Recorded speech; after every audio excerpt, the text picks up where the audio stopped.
먼저 자기를 부인하는 생활을 해야 됩니다.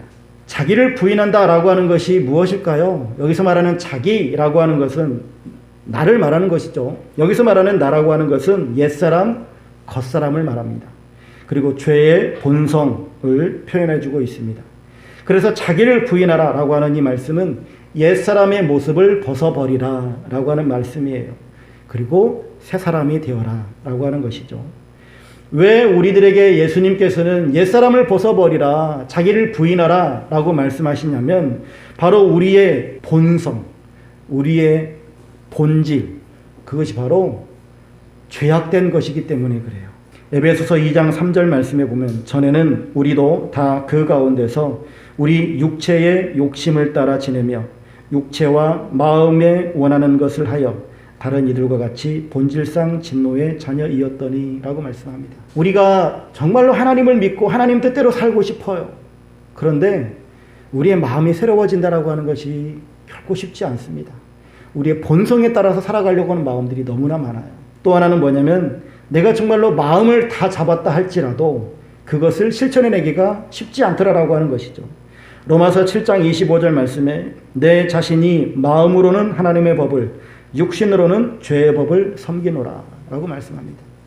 우리가 이 세상을 살아가면서 이 세상에서는 성공해야 된다라고 말합니다. 우리의 육신의 본성은 성공해야 된다, 많이 벌어야 된다, 그리고 높아져야 된다, 끊임없이 우리를 채찍질합니다. 그리고 우리에게 막 도전합니다. 성공하라, 성공하라. 성공이 나쁘다라고 하는 것이 아니라 그 성공을 위해서 우리가 지금 무엇을 희생하고 있는가를 살펴봐야 돼요. 혹 내 주변에 있는 가족을 버리면서까지, 내 주변에 있는 이웃들을 버리면서까지 내가 지금 성공을 위해서 달려가고 있는 것은 아닐까라고 하는 것이죠.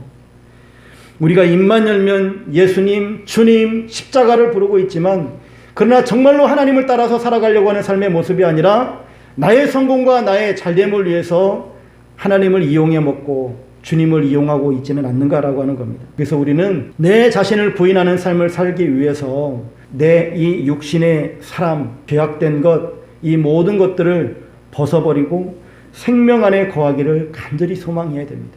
예수님 안에 거하기를 소망해야 됩니다. 너희가 육신대로 살면 반드시 죽을 것이로되 영으로서 몸의 행실을 죽이면 살리니, 우리가 영으로서 몸의 행실을 죽일 때에 산다라고 분명히 성경은 말씀해 주고 있습니다. 그래서 우리가 무엇을 선택하고 무슨 일을 행할 때에 꼭 이 네 가지의 원리를 기억하셨으면 좋겠어요. 첫 번째, 이 일이 하나님의 영광이 되어지는가? 두 번째, 이 일이 생명을 살리는 일인가? 이 일이 교회의 덕을 세우는 일인가? 이 일이 나의 사명을 이루는 일인가? 이 네 가지의 것을 꼭 생각하셨으면 좋겠어요. 우리가 모든 일을 행할 때 나의 이기심과 나의 욕심을 채우기 위한 일이 아니라 정말로 하나님의 영광된 일을 행할 수 있기를 주의 이름으로 축복합니다. 또한 내가 행하는 그 일이 정말로 생명을 살리는 일, 생명을 세우는 일, 그 일이 되어져야 되겠죠. 또한 그 일이 교회의 덕을 세우고 또한 하나님께서 나를 부르신 그 부름의 목적에 맞는 삶을 선택하며 나아갈 때에 우리는 내 욕심을 따라서 살아가는 삶이 아니라 자기를 부인하고 오직 하나님의 뜻을 이루는 삶을 살게 되어질 줄로 믿습니다. 두 번째로는 우리가 십자가 지는 삶을 살아야 됩니다. 골고다 상에 있는 십자가를 한번 생각해 보세요.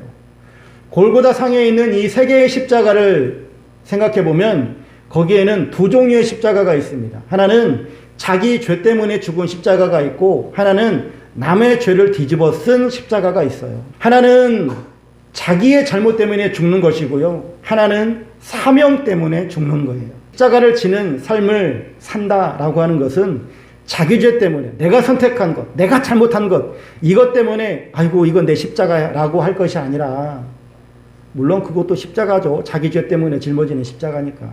하지만 그런 십자가 말고 정말로 하나님께서 나를 위해서 나에게 예비해 놓으신, 하나님께서 나를 통해서 하실 그 사명의 십자가, 헌신의 십자가, 주님을 닮아가려고 하는 이 거룩한 십자가를 지는 이 삶을 살아가야 된다라고 하는 것이죠. 똑같은 안 믿는 남자와 결혼을 하고 똑같은 안 믿는 여성과 결혼을 하더라도 어떤 이는 그 집안을 구원시키겠노라고 하고 결혼하는 사람이 있는가 하면 어떤 경우는 그냥 소위 말해서 콩깍지가 씌어서 그냥 결혼하고 나중에 후회하는 경우도 있어요. 정말로 공부를 열심히 해야 될 학생들, 그리고 자기 삶에 최선을 다해야 되는 직장인들, 그리고 가정 안에서도 최선을 다하며 가정을 지켜내야 될 가장들, 모든 사람들이 자기가 지금 직면해 있는 이 현실 속에서 내가 지금 감당해야 될 그 몫에 대해서 불평하고 원망하지 말고 정말로 감사함으로,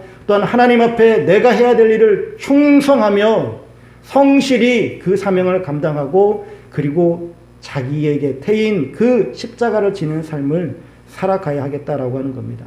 바라기는 정말로 여러분들이 지금 많은 어려움이 있을 수 있고, 그리고 무거운 짐을 짊어지고 걸어갈 수 있는데, 그 모든 삶 가운데서 정말로 이 모든 문제들을 하나님 앞에 맡기고 하나님 안에서 그 숙제들을, 그 문제들을 기도 제목 삼고 해결해 나아가실 수 있기를 주의 이름으로 축복합니다. 하나님 앞에 그 모든 것을 맡기고 하나님께서 일하실 것을 기대하며 기도함으로 나아가고, 이 짐이 비록 설령 내가 잘못 선택한 결과가 이거라 할지라도 이것이 나에게 지금 하나님께서 맡겨주신 사명으로 알고 그 사명의 짐을 감당하며 나아가려고 할 때, 이제는 불평이 아닌 사명자로서의 삶을 살아가게 되어진다면 우리의 삶의 자세는 바뀔 거라고 생각을 해요.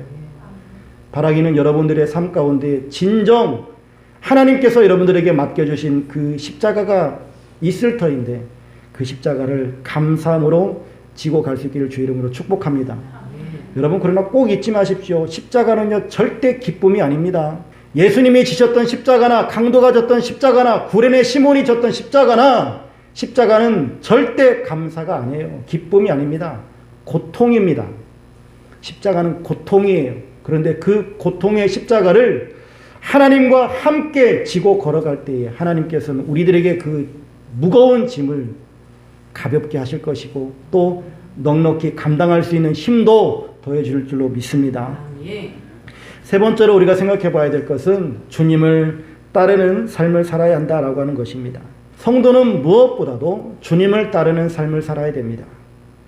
우리는 오직 예수님만 바라보고 예수님을 기준으로 삼고 예수님만 따라가야 된다라고 하는 것이죠. 히브리서 12장 2절에도 말씀하고 있는 바와 같이 믿음의 주요 온전하게 하시는 이인 예수를 바라보자 라고 말씀하세요. 네, 믿음의 창시자요, 믿음의 완성자이신 예수님을 바라보자 라고 말씀하고 있다라고 하는 사실입니다. 그런데 우리가 예수님을 바라보지 아니하고 사람을 바라보게 되어지면 때로는 실망할 때가 있어요. 사실 우리의 눈에 예수님이 보이지 않고 사람이 보이기 때문에 사람을 의지하고 사람을 바라보고 나아갈 때도 있겠죠. 하지만 우리는 그 사람이 아닌 그 사람 속에서 역사하고 계시는 그 주님을 볼 수 있는 눈이 열려질 수 있기를 주의 이름으로 축복합니다. 네, 그 눈이 열려져야 돼요.